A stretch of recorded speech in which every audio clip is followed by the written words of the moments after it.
നമസ്കാരം. ഈ സീസണിലെ IPL-ൽ തുടക്കം പാളിയ ശേഷം ഇപ്പോൾ ശക്തമായ തിരിച്ചുവരവ് നടത്തിയിരിക്കുകയാണ് 5 തവണ ചാമ്പ്യന്മാരായ മുംബൈ ഇന്ത്യൻസ്. അവസാനത്തെ 3 മത്സരങ്ങളിലും ജയിച്ച മുംബൈ ഇപ്പോൾ 6ാം സ്ഥാനത്തേക്ക് ഉയർന്നു കഴിഞ്ഞു. ഇതോടെ പ്ലേ ഓഫ് സാധ്യതകളും സജീവമാക്കിയിരിക്കുകയാണ് ഹർദിക് പാണ്ഡ്യയും സംഘവും. ബാറ്റിംഗ് നിര ക്ലിക്കാകുന്നതിനൊപ്പം തന്നെ ബൌളിംഗ് നിരയും ഫോമിലേക്ക് ഉയർന്നതാണ് മുംബൈക്ക് തുണയായത്. മുൻ ക്യാപ്റ്റനും ഇതിഹാസ ഓപ്പണറുമായ രോഹിത് ശർമ്മ ഫോമിലല്ല എന്നതായിരുന്നു അവസാന മത്സരത്തിന് മുൻപ് വരെ മുംബൈയെ അലട്ടിയത്. എന്നാൽ ചെന്നൈ സൂപ്പർ കിങ്സിനെ മുംബൈ 9 വിക്കറ്റിന് മുക്കിയ കളിയിൽ ടീമിന്റെ ഹീറോ ഹിറ്റ്മാൻ ആയിരുന്നു.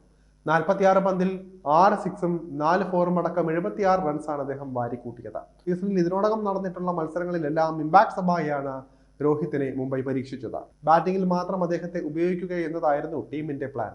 എന്നാൽ തന്റെ പുതിയ റോളിൽ രോഹിത്തിന് അതൃപ്തിയുണ്ട് എന്നാണ് ഇപ്പോൾ വ്യക്തമായിരിക്കുന്നത്. അവസാന മത്സരശേഷമുള്ള അദ്ദേഹത്തിന്റെ വാക്കുകൾ സൂചിപ്പിക്കുന്നതും ഇക്കാര്യം തന്നെയാണ്. ചെന്നൈ സൂപ്പർ കിങ്സുമായുള്ള മത്സരത്തിൽ അപരാജിത 50യുമായി പ്ലെയർ ഓഫ് ദ മാച്ച് പുരസ്കാരം ഏറ്റുവാങ്ങിയ ശേഷമാണ് മുംബൈ ഇന്ത്യൻസിലെ പുതിയ റോളിലുള്ള അതൃപ്തി രോഹിത് ശർമ്മ പരോക്ഷമായി പ്രകടിപ്പിച്ചത്. ഫീൽഡിങ്ങിന് ഇറങ്ങാതെ ഇമ്പാക്ട് സബായി ബാറ്റിംഗിൽ മാത്രം കളിക്കേണ്ടി വരുമ്പോൾ അത് അല്പം ബുദ്ധിമുട്ടുള്ള കാര്യമാണെന്നാണ് അദ്ദേഹത്തിന്റെ വാക്കുകൾ. നമ്മൾ ഇതേക്കുറിച്ച് നേരത്തെ പറഞ്ഞു കഴിഞ്ഞിട്ടുള്ളതാണ്. 2-3 ഓവറുകൾ വലിയ വ്യത്യാസമുണ്ടാക്കില്ല. പക്ഷേ 17 ഓവറുകളും ഫീൽഡ് ചെയ്യാതിരുന്ന ശേഷം പിന്നീട് ബാറ്റിംഗിൽ മാത്രം ഇറങ്ങുമ്പോൾ കാര്യങ്ങൾ എളുപ്പമല്ല. പക്ഷേ ഇതാണ് ഇപ്പോഴത്തെ ഗെയിം പ്ലാൻ. ഇത് തന്റെ ടീം ആഗ്രഹിക്കുകയാണെങ്കിൽ നേരിട്ട് ബാറ്റിങ്ങിന് മാത്രമേ ഇറങ്ങാനും തനിക്ക് കുഴപ്പമില്ല എന്നും രോഹിത് വ്യക്തമാക്കുകയായിരുന്നു. ഫീൽഡിംഗിൽ ടീമിന്റെ ഭാഗമാകാതിരുന്നതിന് ശേഷം ബാറ്റിങ്ങിന് മാത്രമായി എത്തുക ബുദ്ധിമുട്ടാണെന്ന് അദ്ദേഹത്തിന്റെ വാക്കുകൾ ടീം മാനേജ്മെന്റിന്റെ തീരുമാനത്തിലുള്ള അതൃപ്തി തന്നെയാണെന്നാണ് വ്യാഖ്യാനിക്കപ്പെടുന്നത്.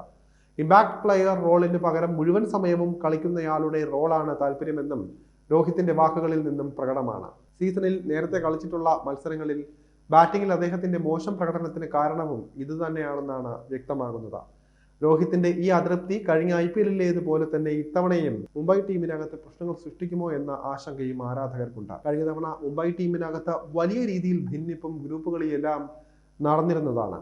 രോഹിത്തും അദ്ദേഹത്തിന്റെ വിശ്വസ്തരായ സൂര്യകുമാർ യാദവ്, ജസ്പ്രീത് ബുംറ എന്നിവരെല്ലാം ഒരു ഗ്രൂപ്പായി തിരിയുകയായിരുന്നു. മറുഭാഗത്ത് ഹർദിക്കിന്റെ ഗ്രൂപ്പിൽ ഇഷാൻ കിഷൻ ഉൾപ്പെടെ ചില താരങ്ങൾ മാത്രമേ ഉണ്ടായിരുന്നുള്ളൂ. നായകസ്ഥാനത്ത് നിന്നും രോഹിത്തിനെ പുറത്താക്കിയ ശേഷം ലേലത്തിൽ തിരികെ കൊണ്ടുവന്ന ഹർദിക്കിനെ ക്യാപ്റ്റനാക്കിയതോടെയാണ് പ്രശ്നങ്ങളുടെ തുടക്കം. മുംബൈ ടീം മാനേജ്മെന്റിന്റെ ഈ ഒരു തീരുമാനത്തിൽ രോഹിത്തിനും അദ്ദേഹത്തെ പിന്തുണയ്ക്കുന്നവർക്കുമെല്ലാം അതൃപ്തിയും രോഷവും ഉണ്ടായിരുന്നു.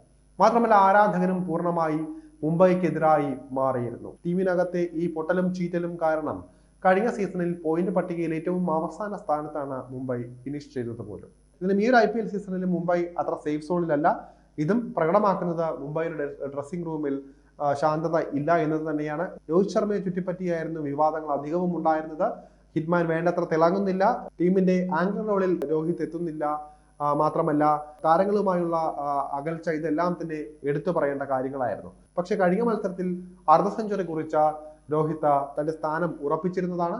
എന്തായാലും രോഹിത്തിനെ സംബന്ധിച്ച് നിർണായകമാണ്. മാത്രമല്ല മാനേജ്മെന്റിന്റെ തീരുമാനങ്ങൾ രോഹിത്തിനെ സംതൃപ്തിപ്പെടുത്തുമോ എന്നും കാത്തിരുന്ന് കാണേണ്ടതുണ്ട്.